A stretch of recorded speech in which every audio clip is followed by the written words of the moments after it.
This brings us to our last section of Chapter 15, and this talks about the end of Reconstruction. Reconstruction ended when Northerners abandoned the cause of the former slaves and Democrats recaptured Southern politics. Between 1868 and 1877, and especially after the Depression of 1873, economic issues supplanted Reconstruction as the foremost issue on the national agenda. The biggest threat to Republicans' power in the South had been the violence and intimidation of white Democrats. Only the presence of federal troops in key Southern cities prevented Reconstruction's quick collapse. But the United States never committed the personnel required to restore order and guarantee black Southerners the rights promised by the 14th Amendment. Republicans and Democrats responded to economic uncertainty by retreating from Reconstruction. War-weary from a decade of military and political strife, so-called stalwart Republicans turned from the idealism of civil rights to the practicality of economics and party politics. They won particular influence during Ulysses S. Grant's first term as president. By the early 1870s, stalwart Republicans assumed control of Republican Party politics.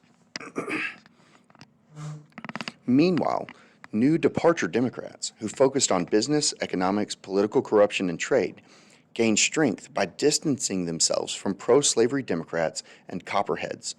In the South, they were called Redeemers. White Southerners initially opposed the Redeemers and instead clung tightly to the white supremacy and Confederacy.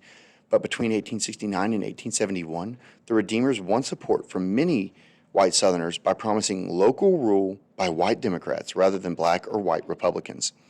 By 1871, Redeemers had won political control and ended Reconstruction in three important states: Tennessee, Virginia, and Georgia. In September of 1873, J. Cook and Company declared bankruptcy, resulting in a bank run that spiraled into a 6-year depression. The Depression of 1873 crushed the nation's already suffering labor class and destroyed whatever remaining idealism Northerners had about Reconstruction. In the South, where many farms were capitalized entirely through loans, sources of credit vanished. Many landowners defaulted, and farmers entered an already oversaturated labor market. Wages plummeted, and the growing system of debt peonage trapped workers in an endless cycle of poverty. The economic turmoil enabled the Democrats to take control of the House of Representatives in 1874 elections, blunting the legislature's capacity to control direct Reconstruction. On the eve of 1876 presidential election, the nation still reeled from depression. Scandals sapped trust in the Grant administration. By 1875, Democrats in Mississippi had hatched the Mississippi Plan, a wave of violence designed to intimidate black activists and suppress black voters. The state's Republican governor pleaded for federal intervention, but the National Republicans ignored the plea. Meanwhile, Rutherford B. Hayes, a Republican, won a landslide victory in the Ohio gubernatorial election without mentioning Reconstruction, focusing instead on fighting corruption and alcohol abuse and promoting economic recovery. His success made him a potential presidential candidate, and the stage was set for an election that would end Reconstruction as a national issue.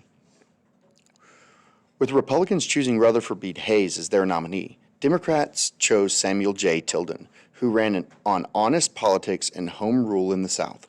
Florida, Louisiana, and South Carolina would determine the president. Despite the enduring presence of Reconstruction in those states, white conservatives organized violence and fraud with impunity.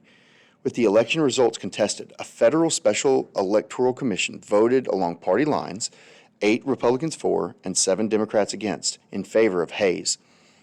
Democrats who thought that Tilden had rightfully won the election threatened to boycott Hayes' inauguration.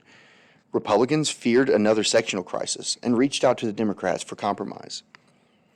In what became known as the Compromise of 1877, Democrats conceded the president to Hayes on the condition that all remaining troops would be removed from the South and the South would receive special economic favors. Hayes agreed and was inaugurated in March of 1877. In April, the remaining troops were ordered out of the South.